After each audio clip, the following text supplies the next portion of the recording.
What's going on, creeps? Doc back at you with some more Venture Brothers analysis.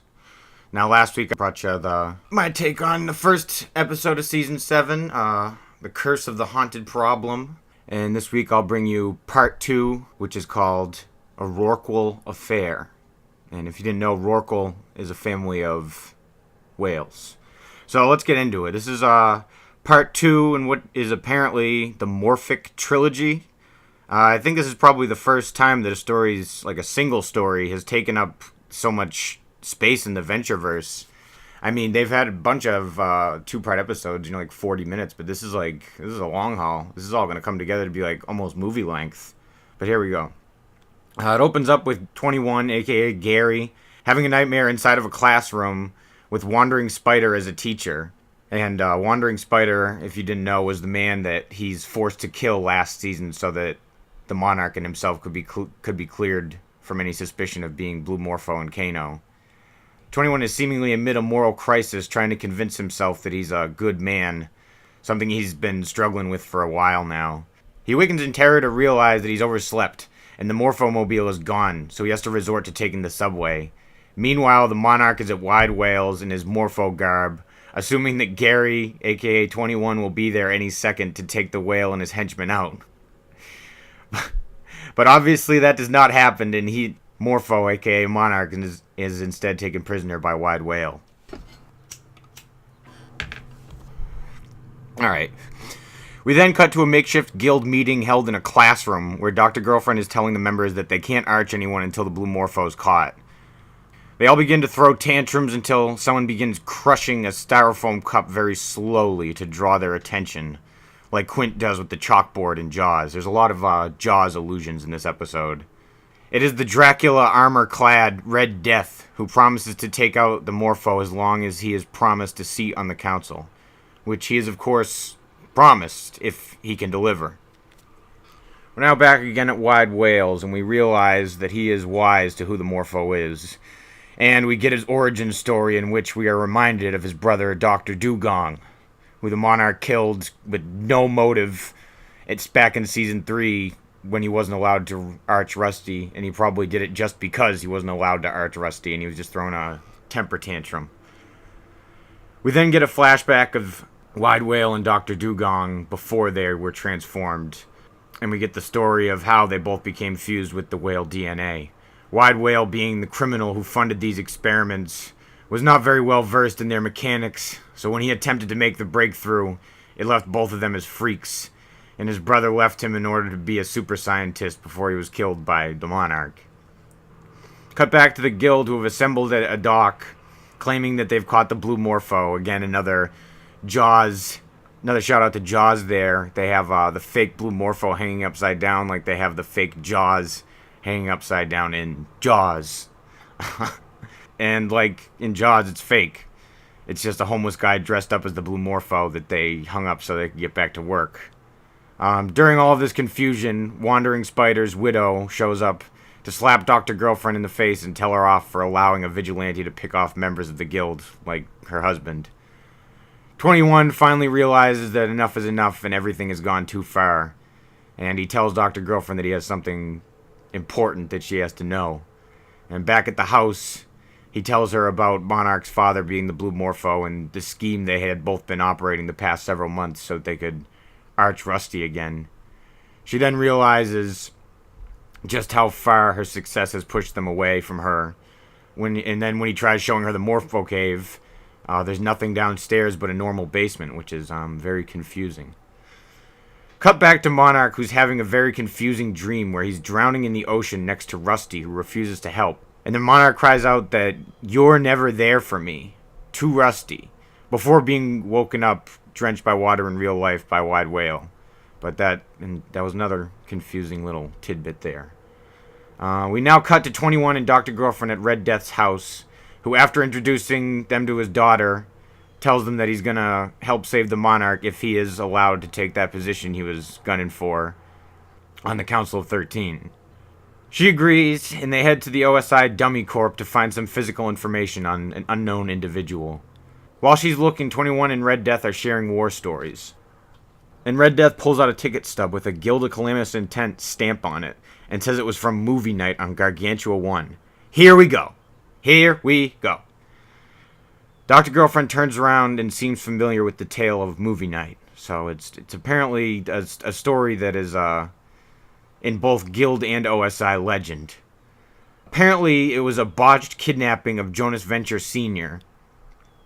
Death and several other Guild operatives had boarded Gargantua 1 in full space regalia. Red Death obviously had to wear a helmet to hide his ugly red skull, Red Death face. So I'd say that definitely makes him a prime candidate for being the Phantom Spaceman during Sharky's Machine. But he also says that someone else opened up the bay door. So it's still unknown who opened the pod bay doors and caused this disaster to ensue. So there's still a mystery behind movie night and Sharky's Machine, which also is apparently the night that Jonas died.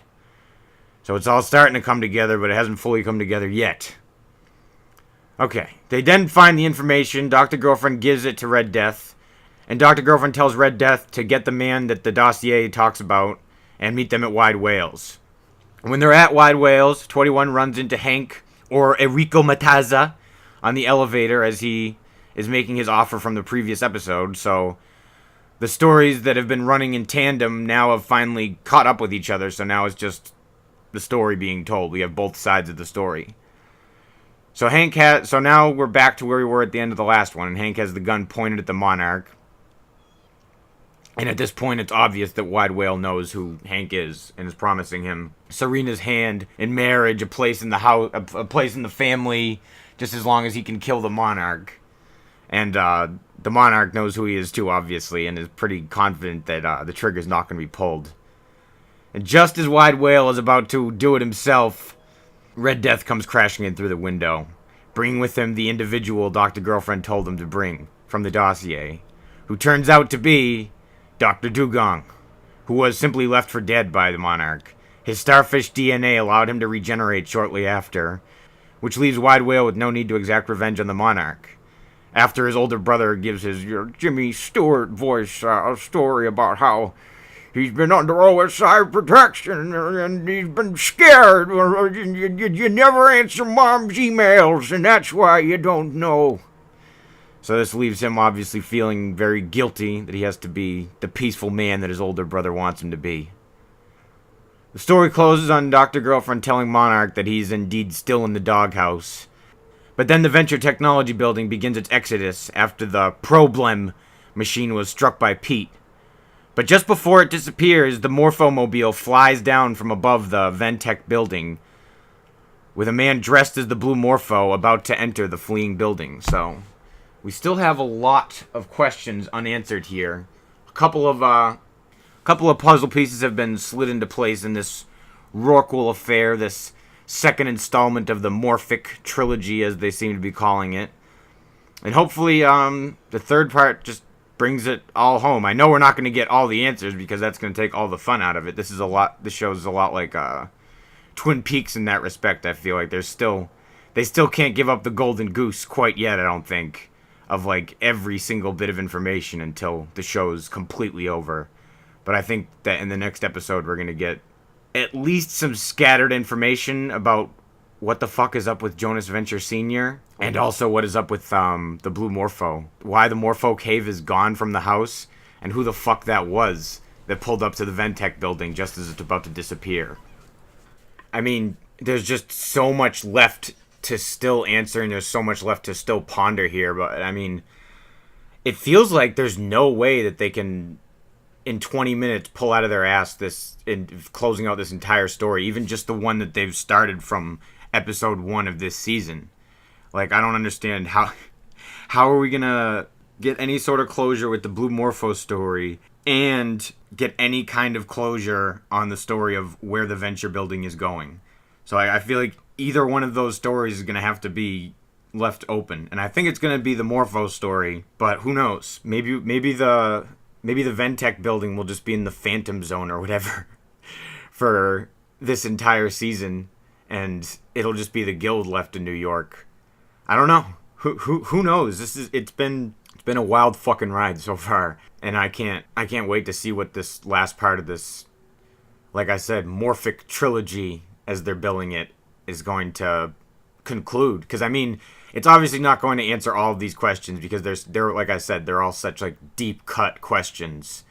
But at the same time, they're gonna have to close, if they're billing this as a trilogy, and they've put so much like epic storytelling into it. The conclusion is gonna have to be the most ridiculous one. Like, we're gonna have to, I don't know, like the finale this weekend is gonna have to be the biggest one yet. And I don't know how yet, because I haven't seen it, but I can tell you that it's definitely going to be. Just 6 more days and we'll find out. I can't wait to talk about it with you, creeps. Well, I'll see you in a little bit. I'll give you a little hint. I got a little ride along coming for you, so keep your ears to the ground, creeps. I'll see you soon.